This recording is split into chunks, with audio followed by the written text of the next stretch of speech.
Arriving at the observation deck.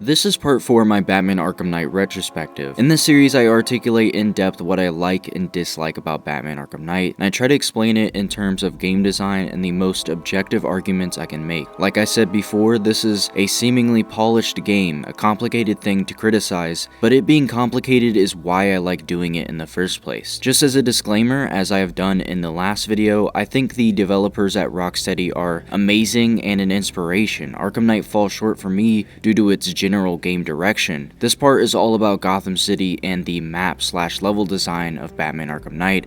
I won't lie, this will be one of the longer parts.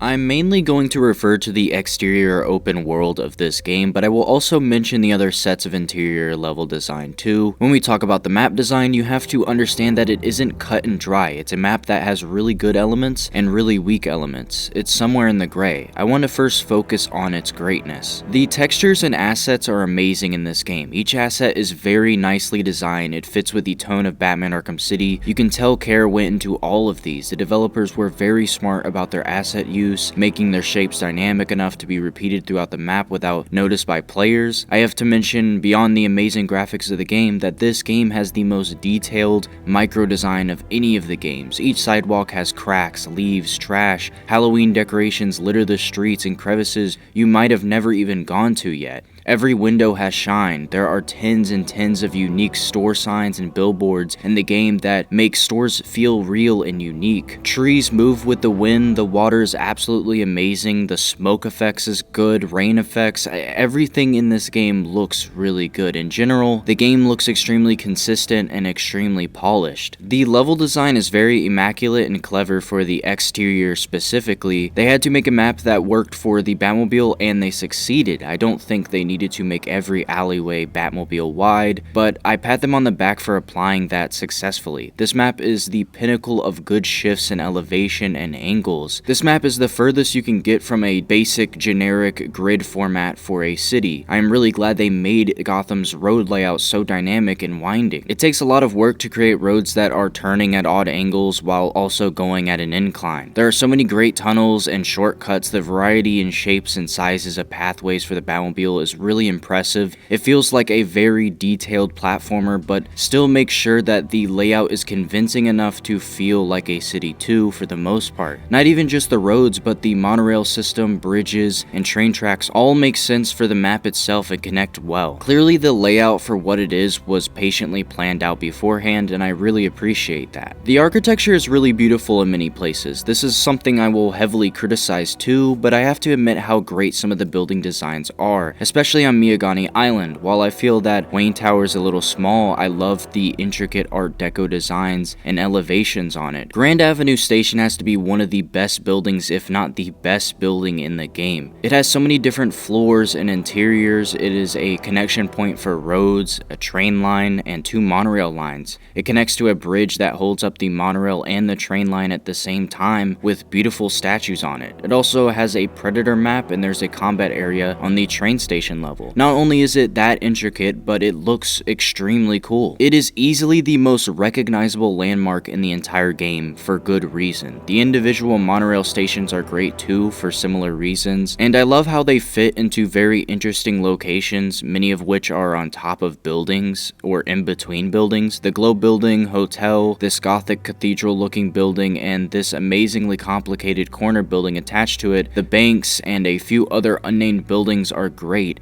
and I wish the whole map had stuff like them. I can't stress enough how amazing some of the ideas are for all the minute details in this map. The game is absolutely beautiful. It's unfortunate that I can praise this level of detail, but there isn't too much to say about it other than that it is great. Like the shots I had in the beginning of the video, Gotham can look stellar in this game. There's so many locations where from the ground, in an alleyway or on the street, the limited perspective makes the map feel like the best representation of Gotham out of any game by far. It's only when you start to move away from these perfect spots above the city that you realize how disappointing it really is. This section of the video will be a lot longer than the first, mainly because the criticisms are way harder to explain than the good elements of this open world. Firstly, one of the most recognizable problems with the map is how unrealistically compact it is, and how it tries to convince you that this is all of Gotham City, that 6.3 million people somehow lived on these 3 small islands, one of which is a big construction site that no one lives on yet. While Arkham Knight is less extreme, it sort of reminds me of the LEGO DC Villains map, where the 2 cities are comically small, but compact and loaded with tons of detail. I feel like it works with a LEGO game though, while Arkham Knight is supposed to be this grounded, realistic game. It's hard to explain, but there are so many different types of landscapes and architecture in this very condensed area. It doesn't feel like a real city, really. I don't exactly need Gotham to feel entirely like a real city because it's this very exaggerated, extreme location, but the size of this map is still enough for me to be pulled out and question the groundedness of Gotham's mass evacuation and the city's existence in the first place. This metropolitan city feels quite small compared to cities it's supposed to be based off of. Central Gotham in this game only has 2 skyscrapers, and I get that they have limitations on size, but I feel like there was so many other better directions they could have gone in. And also, come on. Gotham Knights can run on an Xbox One apparently. The actual locations for the story are consistently bland. It's not even that the map doesn't connect to the story, it's that the map has nothing cool to bounce off of when it comes to a weak story. I've said it many times, the game is so differently structured than the other games. Half of this game is mindless objectives that don't further the story at all. A lot of the puzzles are super gamey and obvious. They don't fit into realistic situations many times. This game has the least amount of interior dungeons, and of those dungeons, most are boring construction sites. You'd think that since an entire island is literally a giant construction site, that they'd lay off with them for other locations, but no. The clock tower is under renovation for some reason, Pt.4 Studios is also under renovation, and the fact that the inside is just a bunch of unfinished sets for theater makes it look like another construction site. They send you to a tunnel on Miyagani that is being constructed, and there's a ton of unnamed buildings that are just under construction or just destroyed for some reason. Then pretty much every location on Founders is a construction site with copy and pasted assets everywhere. Construction sites are the most mindless level design excuse in a game, and this game beats it to death so hard. In all the games, the story was split up into mini chapters, usually connecting with which building / interior you are in at the time. And these organized chapters were great for both game designers and players. It split the story into very organized, rememberable chunks rather than just random beats happening at random times for random reasons. Each location flowed into the next and were also just generally interesting. I don't even need to explain why Arkham Asylum's dungeons were so interesting because I've explained it in like 2 videos now. Arkham City had Wonder City, the museum, Wonder Tower, Steel Mill, Subway, Church, Old GCPD, etc. Origins had Blackgate, The Final Offer, GCPD, Sewers, Pioneers Bridge, Royal Hotel, etc. Most locations in all the former games were really cool and aesthetically pleasing. The open world presented these buildings and you wondered when you'd get to go in them. They were filled with so much mystery and unique charm. Arkham Knight story missions take you to unnamed building after unnamed building. One of the most important scenes in the game takes place on the most boring building they could have ever picked. The only interesting locations are the Stag airships and Pt.4 Studios. Stag airships airships is such a great idea and it's completely unique to everything else in the map. It's just unfortunate that the only room I like in the airships is the first room because it was art deco and colorful and interesting. Then it was just ruined by this generic futuristic lab look of the rest of the level. In fact, I thought most of the futuristic stuff in this game was pretty generic and boring. I would have rather liked to have seen a more unique future to Gotham other than glass buildings and a mess of colors. I thought the bottom of Founders was pretty interesting for the way they were doing it, but the top of it was just like this generic kind of nice looking modern city. Some of it was cool, like Wayne Plaza was a good looking building, but Founders is just so abrupt and random looking compared to the very focused color palette presented in the concept art. I think Founders should have been further away from the other two islands for how unique it was. Another thing I want to point out is how even good parts of the map are completely ruined at the start of the game by the absurd amount of side missions, a few of which have physical appearances. The militia side missions cover the entire city in 100 ugly red lights, barriers, and drones. When you first look over the map, it looks like a giant mess of spotlights over a city that is already filled to the brim with neon lights anyways. In Arkham City and Origins, Batman doesn't have the ability to grapple to things 100 feet away, and glide boost isn't as powerful. In those two games, you couldn't just rely on those two things to get you around the city fast. You actually had to think about what exactly you were grappling to and what points would be the fastest route and or get you to the highest point for the best glide. I'm not saying you don't do this at all in Arkham Knight, but you do it way less. In Arkham Knight, a few grapple boosts will get you across the map, from Ace Chemicals to behind Wayne Tower, in about a minute and 20 seconds. I actually counted. Yes, I think Arkham City's glide needs to be a bit faster for this game, because the older games can feel a bit slow at times, but they made it way too fast to the point where the map feels small. I don't care mathematically how big Arkham Knight is, I will always feel like Arkham Origins has the largest scale by far out of the 4 games. The Pioneer's Bridge and the Royal Hotel and a few other structures in the map were comically large. The fact that the map is separated into 2 very far apart islands gave even more of a sense of scale. I could look across the bay in Origins and say I can go there and beyond. Some of that has to do with how much slower Batman is, but I think it mostly has to do with how that map was designed. Origins not only had that big gap in between the islands, it also had blockades that made you have to think about what route you would take, and it was significantly harder to get to high places, and when you got there, there was always a higher place you'd reach for next. There's not a single point in the open world where you can glide so high and so easily that you could see the top of 90% of the buildings. There was always something obscuring the view of another thing, and it left a never-ending sense of mystery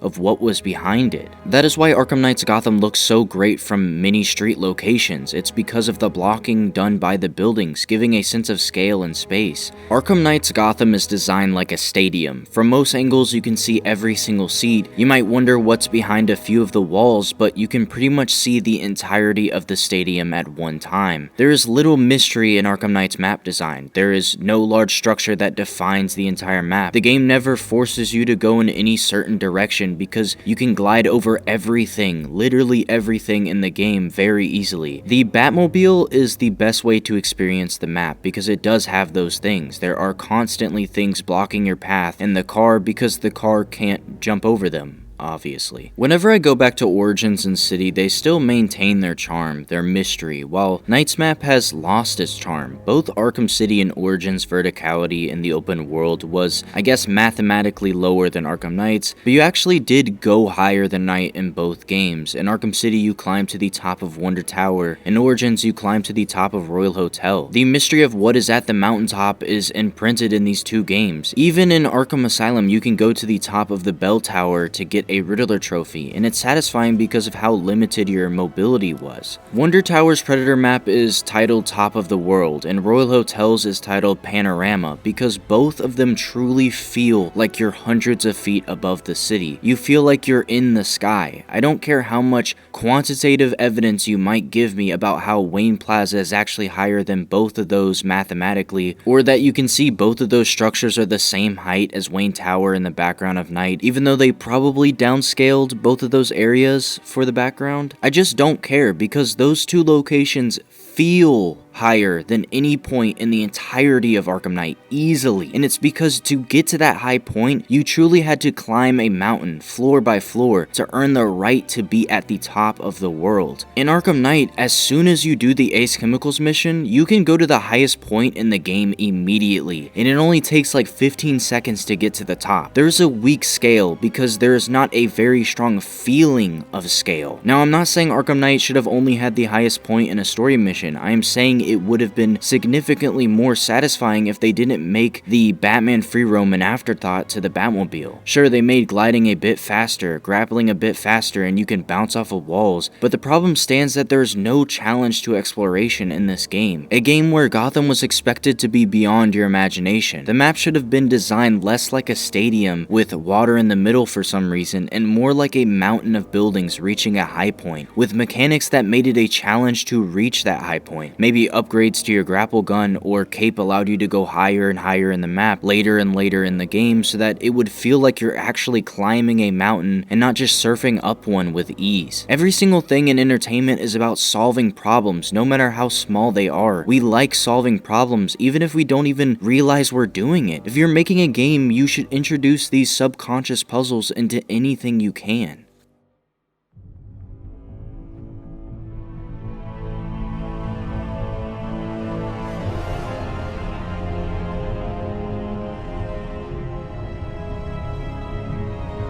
This is Gotham City. This is the Gotham I was waiting to explore ever since Arkham City came out in 2011. The younger me could imagine gliding under and over those sky bridges, navigating the gothic obstacles of the skyline, hundreds of feet above the ground. I still have yet to live that dream. This is the main reason I find this map disappointing, and I think many people would agree with me. This was the final Arkham game, and it would be a bit odd to tell me that I had my expectations for the last game's map too high, because Rocksteady themselves set that expectation with their last two games. The background of Arkham City was told to be what the Arkhamverse Gotham truly looked like. It was heavily inspired from Batman the Animated Series and was massive, it was grand, it gave me a sense of hype for what the next game's map would offer. One of my favorite parts of these games is the map itself. Now obviously I wasn't expecting Rocksteady to actually create something as big as what was shown in Arkham City due to technological and human limitations, but I very much expected a similar feeling and a similar scale for the architecture. What we got was beyond underwhelming compared to Arkham City's Gotham. I'm fairly certain that the size and scale of this map was entirely at the whims of game direction. Developers pick and choose what aspects of the game is most important and what needs the most development time. The map feels like an afterthought when it comes to scale because they had their focus on things like the Batmobile and trying to get destructible environments to work. Memory limits seem to have held this game down. They had to select a map layout and just roll with it. They can't just change parts of the map later because the map has destructible elements that cost memory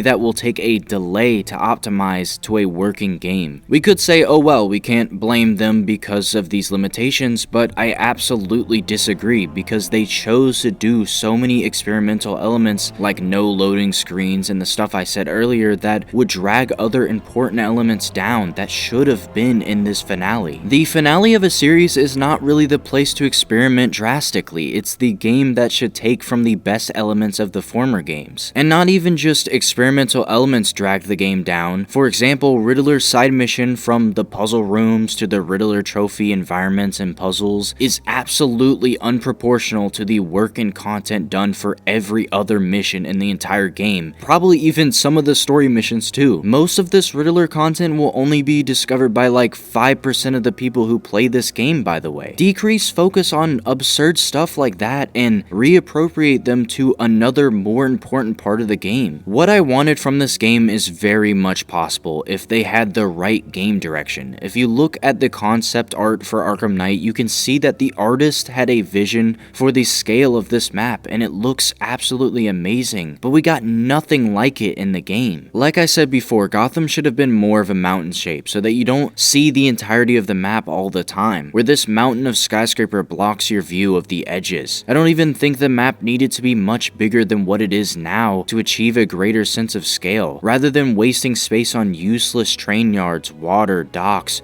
short buildings, construction sites, etc. They could have made a lot more of the map a skyscraper region. Chinatown and Bleak Island is okay looking. I like a lot of the assets and visuals on that island, but honestly, it just feels like Arkham City. It's a scale we have already experienced twice, so why is it here? Founders Island is a cool idea, but if it has no real narrative connection, why is it a third of the map? Why are there only 2 skyscrapers in central Gotham City? This map doesn't feel at all like what I dreamed of, not even close. I wanted the scale to surprise me. I wanted the structures to amaze me even after exploring every inch of them, but I am left utterly disappointed.